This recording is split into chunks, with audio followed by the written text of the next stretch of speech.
We gave Merrick 2 rooms at the back of the hospital. One room was a bathroom, so he could have a bath every day.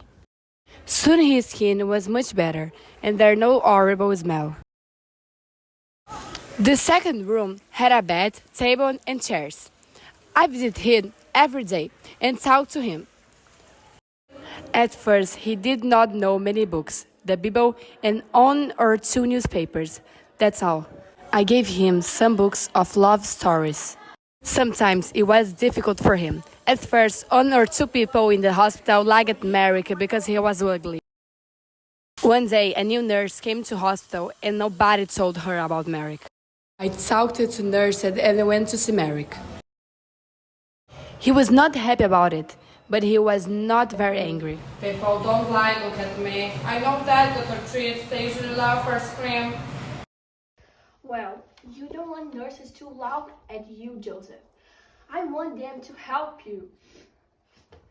Thank you, Dr. Triff. But it's not important. Everyone laughs at me. I understand that.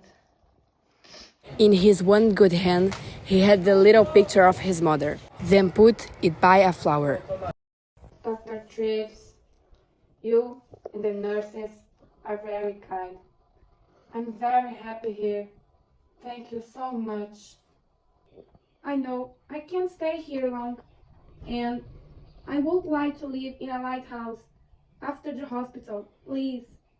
A lighthouse or a home for blind people. I think those are the best place for me. What do you mean? Why?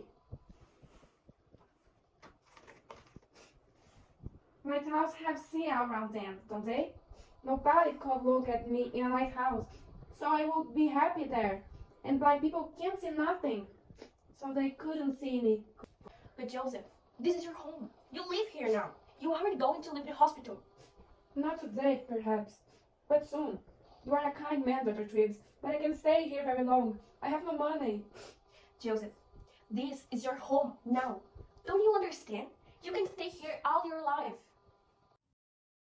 I told him about the letters to the Times and the money. He stood up and walked up and down the room very quickly. One day, one of my friends, a beautiful young woman, came to the hospital. I told her about Merrick and took her to his home. I opened the door and she smiled to him. Good morning, Mr. Merrick. He sat down on his bed with his head in his hand. Dr. Treves, that lady was wonderful. My mother smiled at me once, many years ago, but no woman smiled at me now. But this lady smiled at me too, and she shook my hand. A beautiful lady smiled at me and shook my hand.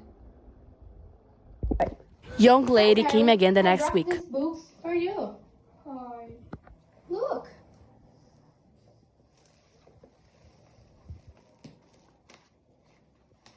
Around his daughter.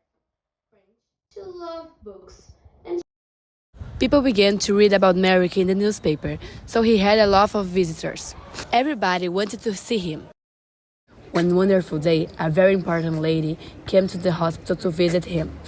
I met the lady and took her to his room. Joseph, there is a new visitor to see you today. It's a very famous lady. That's good. Who is it? How do you do, Mr. Merrick? I'm very pleased to meet you. How do you do, Your Majesty? No, please, Mr. Merrick, do get up.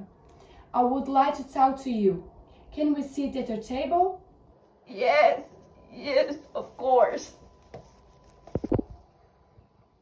I often read about you in the newspaper. You are a very interesting man, Mr. Merrick. You have a very difficult life, but people say you are happy. It's true? Are you happy now? Oh, yes, Your Majesty, yes. I am very happy man. I have a home here now, and friends and my books. I am happy every hour of the day. What a wonderful story. I'm very pleased to hear it. Now, tell me about your reading. I see you have a lot of books here. Oh, yes, Your Majesty. I love my books. Goodbye, Mr. Merrick. He had many visits from the Queen, and at Christmas she sent him a Christmas card. He sat down and wrote a letter to the Queen. It was the first letter of his life.